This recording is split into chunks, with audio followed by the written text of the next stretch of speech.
kembali.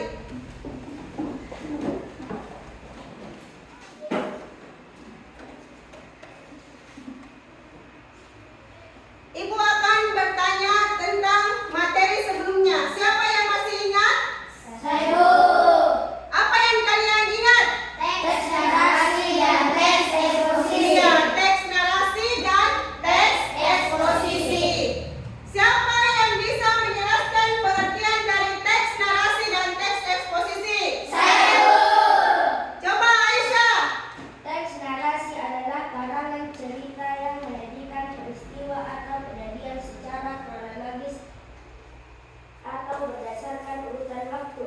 Teks eksposisi adalah tulisan yang menjelaskan ide, gagasan, atau informasi secara singkat, padat, dan Objektif. Ya, tepuk tangan untuk Aisyah. Selanjutnya, siapa yang bisa mengulangi pengertian teks narasi dan teks eksposisi? Saya, Bu. Coba Faiz.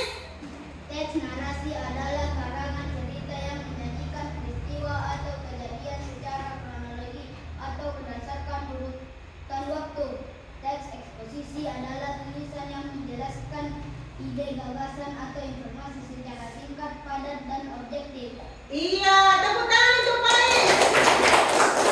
Ya, tujuan pembelajaran kita hari ini yaitu kalian mampu mengidentifikasi ide pokok pada teks narasi dan teks eksposisi dengan tepat. Masih semangat untuk belajar? Masih. Iya, kita akan melakukan ice breaking dulu.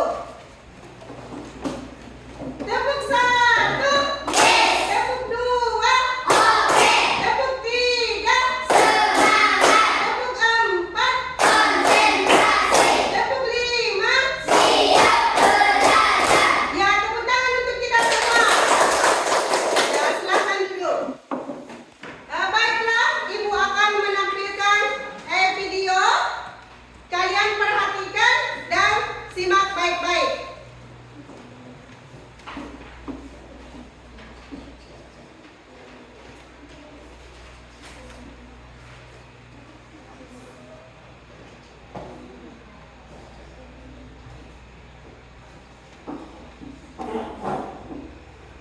Apa yang sedang mereka bicarakan?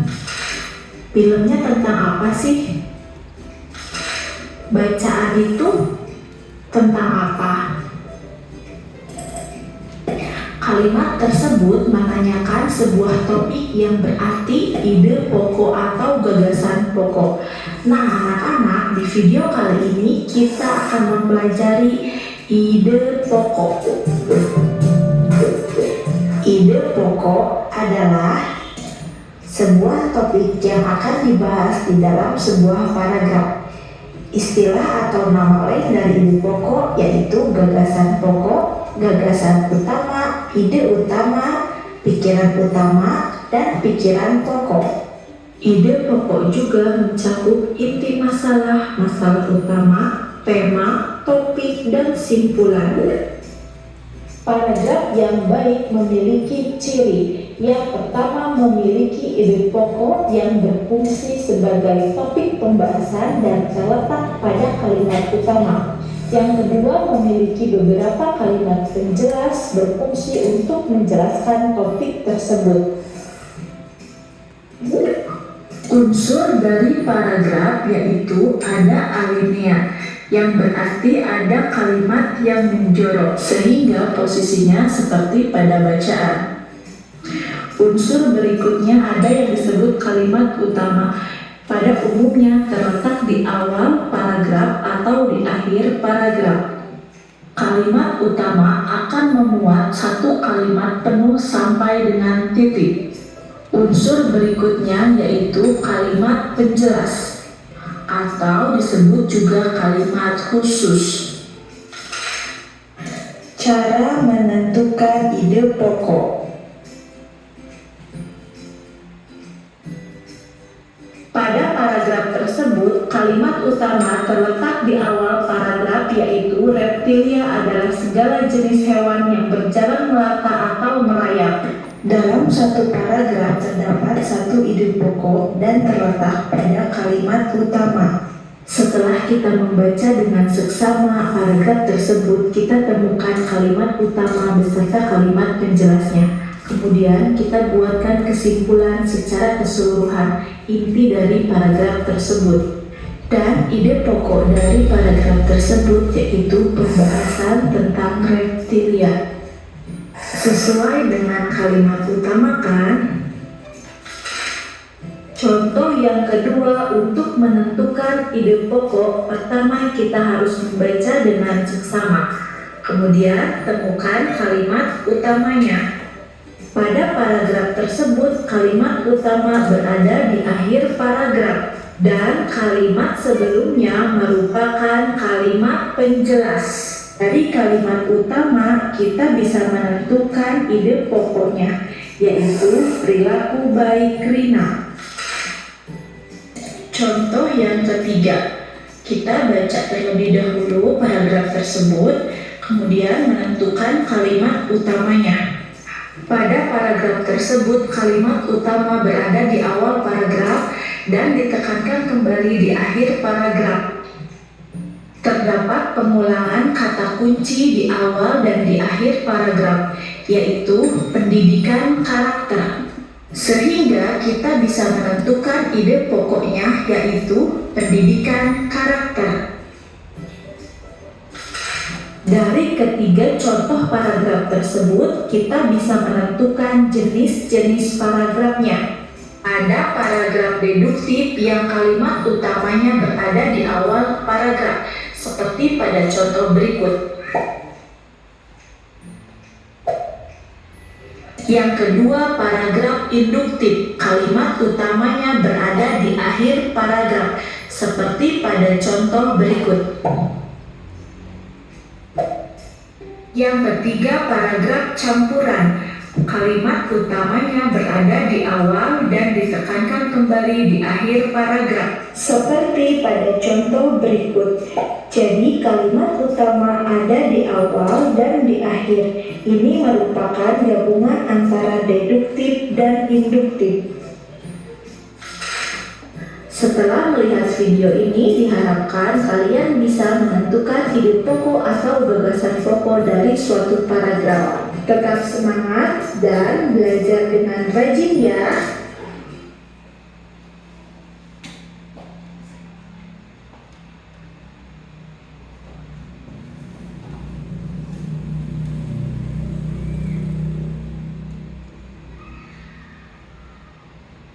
Ya, setelah kalian menonton video, ya, Ibu akan bertanya, apa yang kamu lihat atau apa yang kamu dengar setelah tayangan tersebut?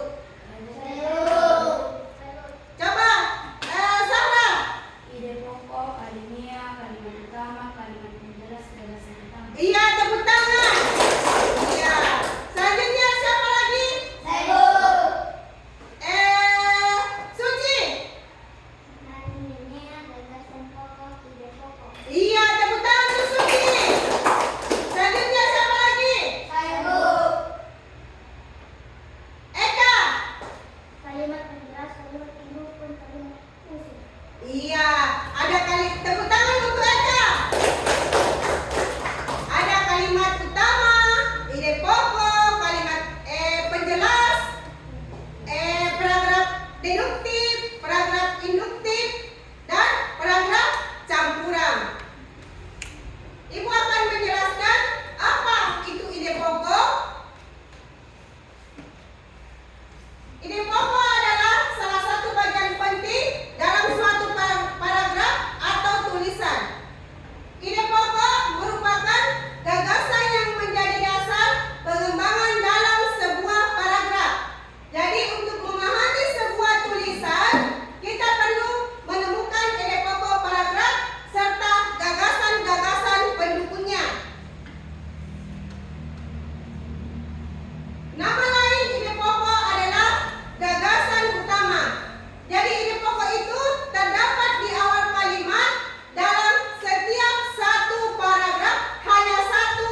pokok tidak boleh sempit, akan tetapi tidak juga terlalu luas.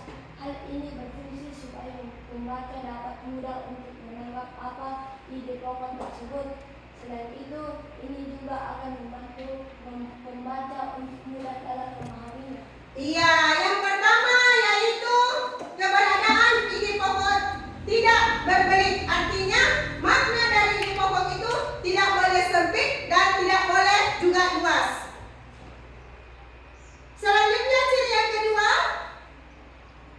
silakan Suci baca di atas. Ide pokok dinyatakan secara jelas. Hal ini menyangkut segi letaknya. Selain itu, apa yang akan disampaikan atau inti dari gagasan tersebut juga harus dinyatakan dengan jelas. Iya, yang kedua, ide pokok dinyatakan secara jelas. Selanjutnya, ciri yang ketiga. Kelompok 3, siapa yang bisa bacakan? Ya, coba Akira. Bersifat umum. Sebuah ide pokok harus mengandung suatu hal yang bersifat umum.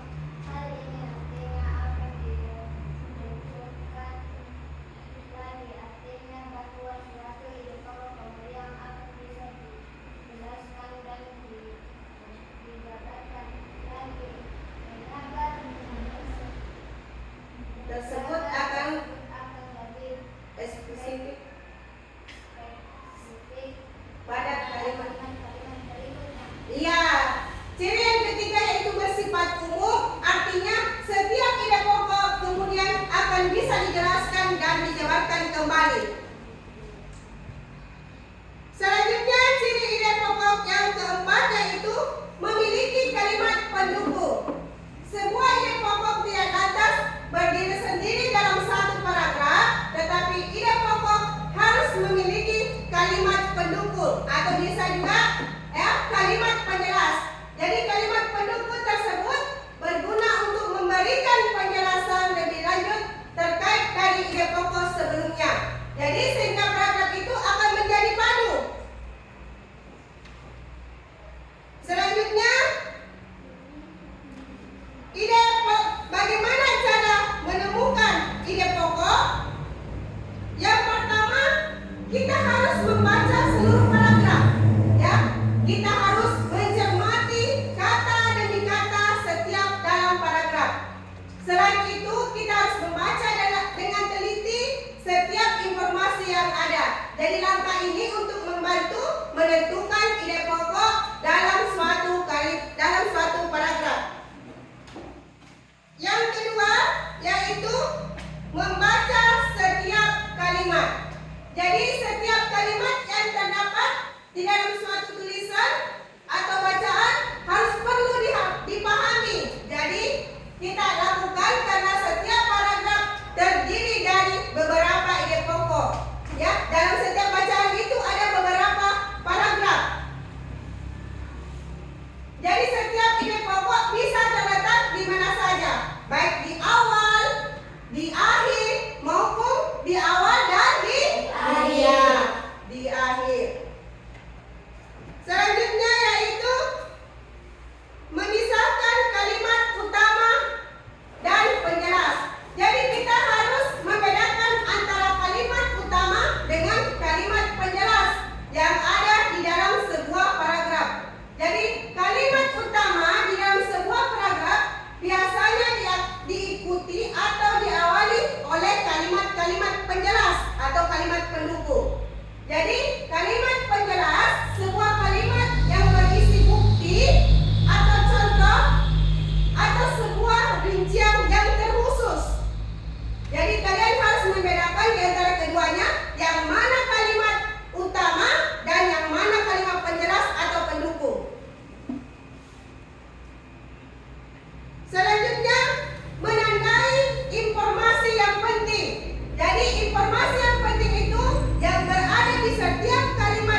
Kita harus memilih kalimat penjelas ini dan mencobanya ketika kalimat tersebut berdiri sendiri.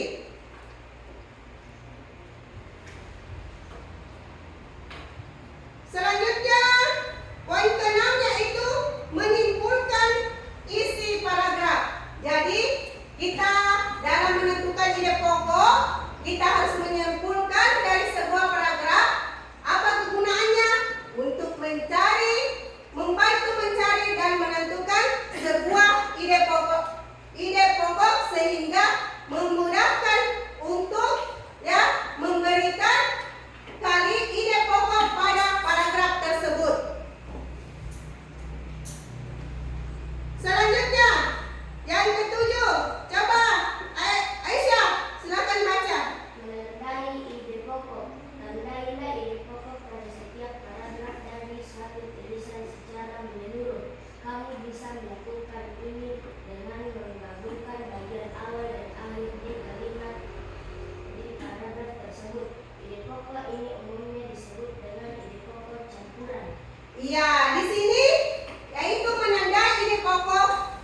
Setiap membaca paragraf, kita harus menandai ide pokok pada tulisan secara menyeluruh, melakukan dengan menggabungkan bagian awal dan akhir.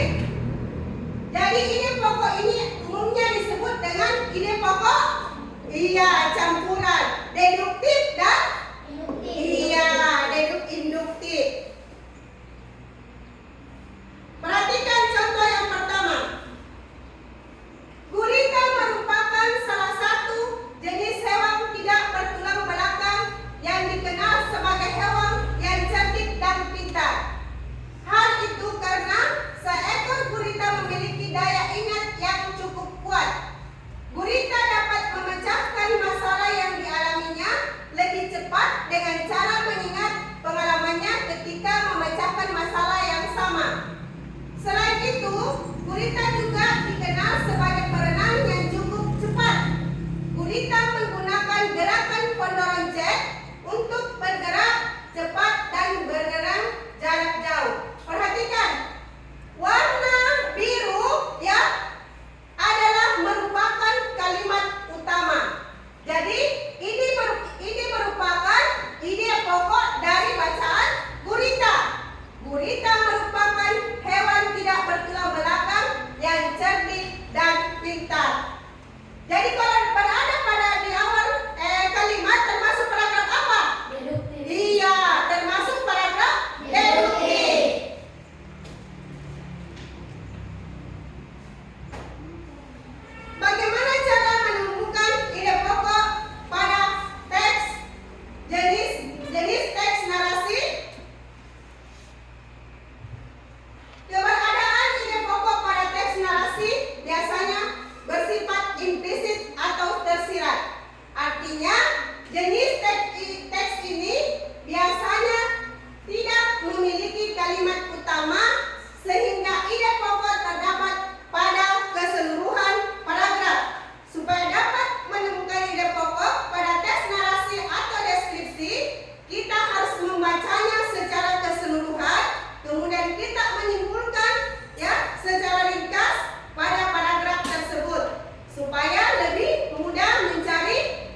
Ya, diharapkan kerjasamanya dalam setiap kelompok.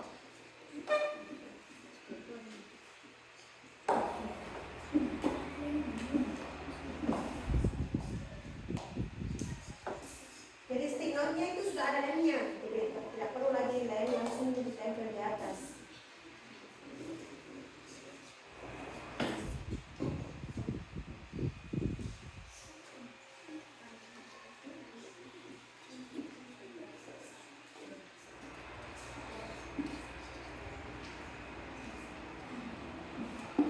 Ya, perhatikan pada saat menempel kelompok 1, 2, dan 3. Diperhatikan nama kelompoknya.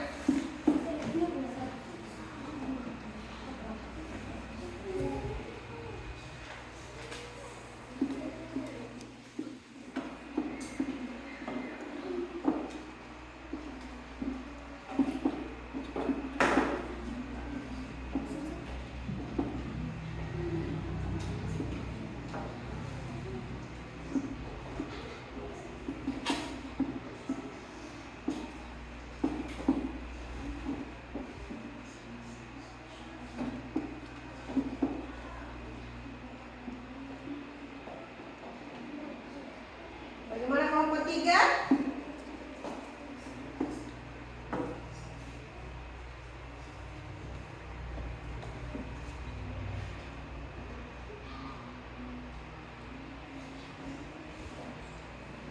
Yang sudah selesai silakan tempel di atas kertas carton.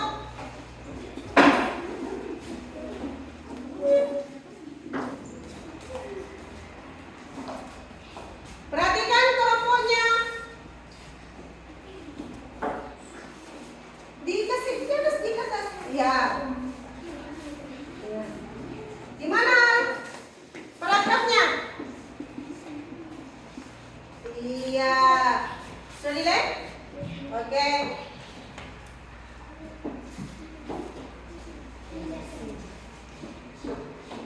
Ya.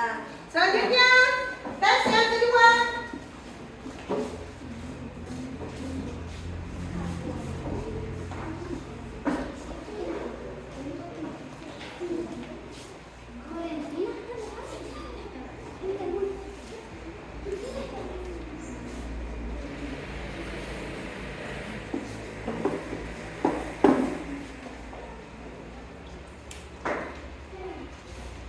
Perbaiki caranya, Lem.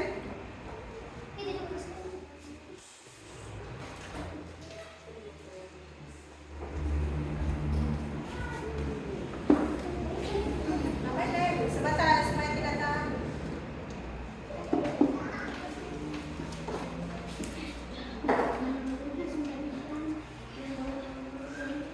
Ya.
Desember 1921 Belanda menjeboskan beliau ke dalam penjara. Tokoh yang mendirikan Partai Nasional Indonesia Republik pada tanggal 4 Juli 1927 adalah Insinyur Soekarno. Partai tersebut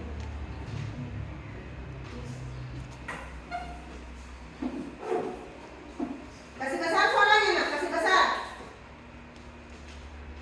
Kasih besar suaranya. Kasih besar suaranya. Tokoh yang mendirikan Partai Nasional Indonesia PNI pada tanggal 4 Juli 1927 adalah Insinyur Soekarno. Partai tersebut bertujuan agar Indonesia segera merdeka. Namun nyatanya pada tanggal 29 September 1929 hingga 31 Desember 1931 Belanda menjebloskan beliau ke dalam penjara.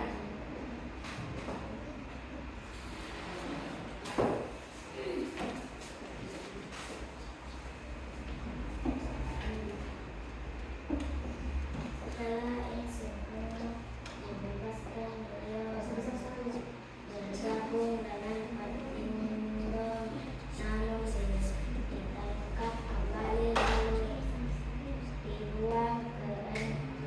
Enda Flores pada tahun 1933.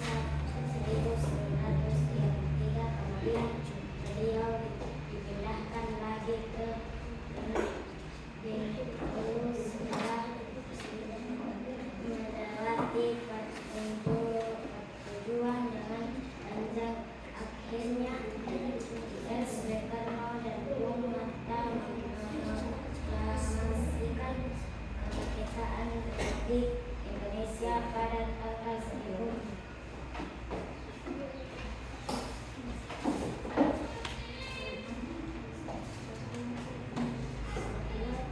Kasih besar suaranya. Setelah Insinyur Soekarno dibebaskan, beliau bergabung dengan Partindo, namun ditangkap kembali lalu dibuang ke Ende Flores pada tahun 1933. Kemudian beliau dipindahkan lagi ke Bengkulu setelah Tepuk tangan untuk kelompok 1. Nah, silakan duduk. Sebentar Ibu akan periksa jawabannya.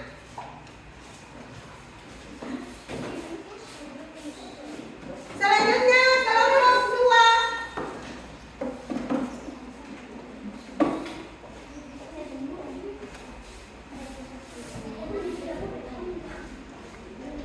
Ambil.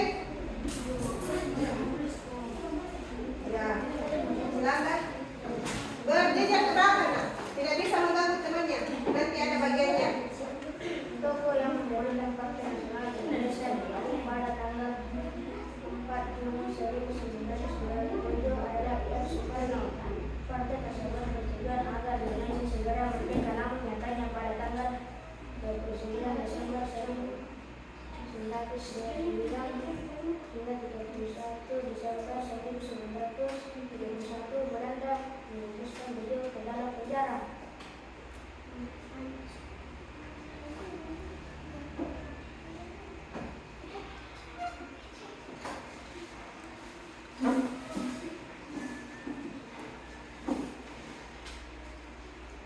Setelah Insinyur Soekarno dibebaskan, beliau bergabung dengan Partindo, namun ditangkap kembali lalu dibuang ke Ende Flores pada tahun 1933. Kemudian beliau dipindahkan lagi ke Bengkulu.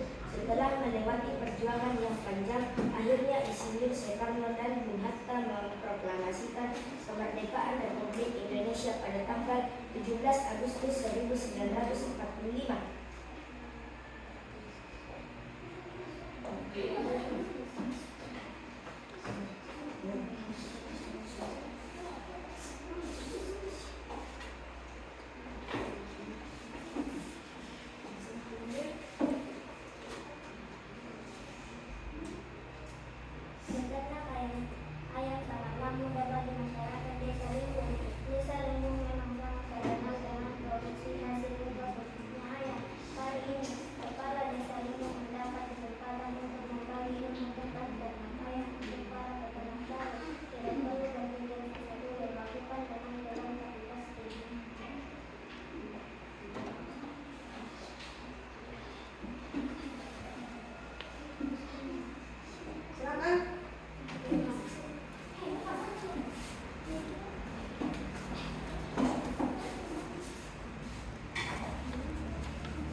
kamu dengan Martindo namun ditangkap kembali dari dibuang ke Ende Flores pada tahun 1900 yang kemudian beliau ke Ende Flores tahun 1000 kemudian beliau dipindahkan lagi ke Mesir setelah melewati perjalanan panjang akhirnya dia Insinyur Soekarno dan Bung Hatta memproklamasikan kemerdekaan Republik Indonesia pada tahun 17 Agustus 1945.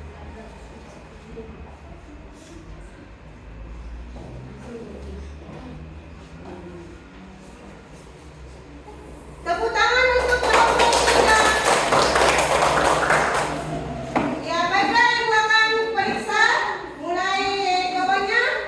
Mulai dari kelompok 1 dan kelompok 3 berdasarkan kecepatan dan ketepatan jawaban.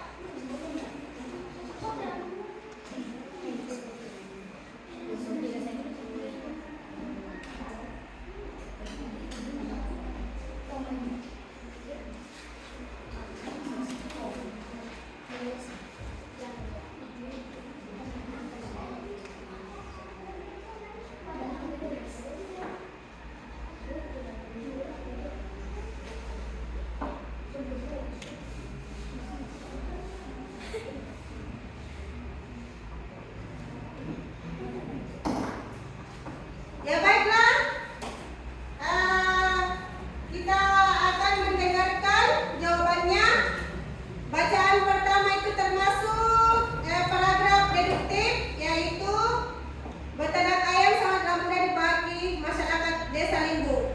Yang kedua, langkah pertama yang harus dilakukan adalah membuat kandang ayam sesuai dengan kebutuhan. Selanjutnya, yang ketiga, tokoh yang mendirikan Partai Nasional Indonesia PNI pada tanggal 4 Juli 1927 adalah Insinyur Soekarno. Dan bacaan yang keempat yaitu ide pokoknya adalah Insinyur Soekarno dan Bung Hatta memproklamasikan kemerdekaan Republik Indonesia pada tanggal 17 Agustus 1945. Jadi berdasarkan pembacaan kalian mulai dari kelompok 1, kelompok 2 dan kelompok 3, ya. Yang cepat dan tepat adalah kelompok 2 dengan waktu, ya, dengan waktu 2 menit 1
Maka